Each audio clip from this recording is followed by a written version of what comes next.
From New Jersey is recognized. Thank you, Mr. Chairman. I guess it's one of those times I want to express that I don't quite understand where the other side of the aisle is coming from here. You know, this Epstein issue has been there for years. It was here during the Biden administration.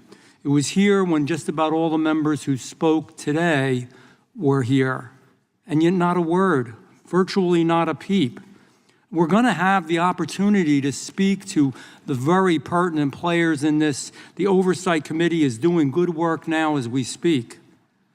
But what bothers me is when you take an issue as serious as this and the legislation that we should be voting on today and mix it in with politics. And what do I mean by that?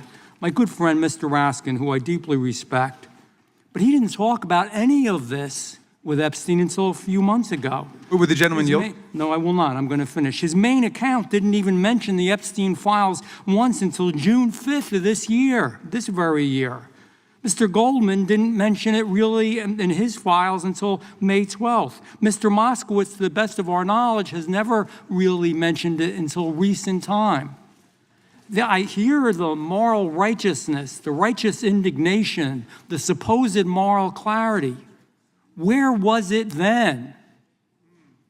But now, because there's a change of administrations, now, because it can sideline what's a very important bill, we're not going to let that happen, all of a sudden everybody's morally righteous, everybody's morally pure, everybody's morally concerned. We're all concerned about this issue.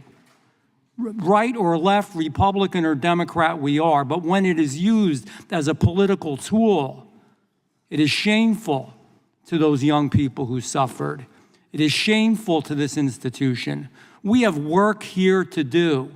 And to just start bringing it up now, you know, if we saw for year after year after year after year, these folks have brought it up, but they did not. But now they do. I think that is shameful. I think it's disturbing. I don't know where the real moral righteousness or the moral clarity is because I don't see it there.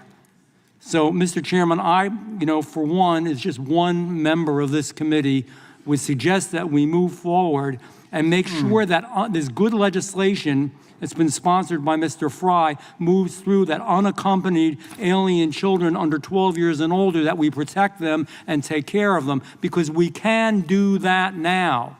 We can't completely undo what is the past, but we can move forward and make sure in many ways that something else horrible doesn't happen. With that, I think somebody asked for me to yield. Yes, kindly. Ranking member, yes, I yield. Well, thank you very much. And it pains me to hear you impute hypocrisy and surplus moral self-righteousness to me. I'm afraid... And it hurts me to have to do it. Well, I'm going to have to contradict the whole premise of your little filibuster against me, because I'm going to introduce for the record a letter I wrote on July 10th, 2019, when I was chairman of the Subcommittee on Civil Rights and Civil Liberties of the Oversight Committee. It's addressed to the Honorable Alexander Acosta. Dear Mr. Secretary, we're ready to invite you to testify at a hearing on July 23rd at 3 p.m. in room 2154. I reclaim my time. I get your point. Okay, wait, let me finish here. I want to read exactly what it's about. It's my time, but wait a second. I'll let you go back. From New Jersey, I will say this. You have spoken more about it today in this one hearing than in all those previous years combined. I'll yield back to you again. All right. So the hearing will examine your actions as U.S. Attorney for the Southern District of Florida in authorizing a non-prosecution agreement for Jeffrey Epstein, as well as the finding by a federal court that you violated the Crime Victims' Rights Act by keeping this non-prosecution agreement secret from the many victims of Mr. Epstein's crimes. Your testimony is even more critical now that federal prosecutors in the Southern District of New York unsealed a new indictment earlier this week outlining a host of additional charges against Epstein, including luring dozens of teenage girls to his homes in New York City and Palm Beach and paying them to engage in sexual activity with him.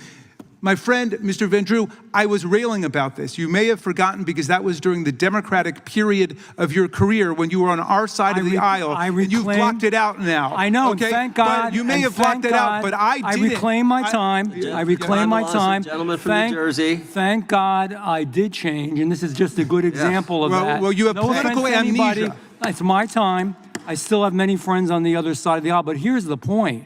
You still have spoken about it more today and yesterday and the day before than you did in all those years. Well, are we That's trusting the point. same fact So checkers you're on much that more that you moral- trusted in making From your New Jersey. much, much more angry now than you ever were then, and I call that into question. I do, and that is my right. And I respect you, Ranking Member, but I feel strongly that what you're doing here is wrong. We have an important bill here. We need to move this bill through. I yield back. Gentleman yields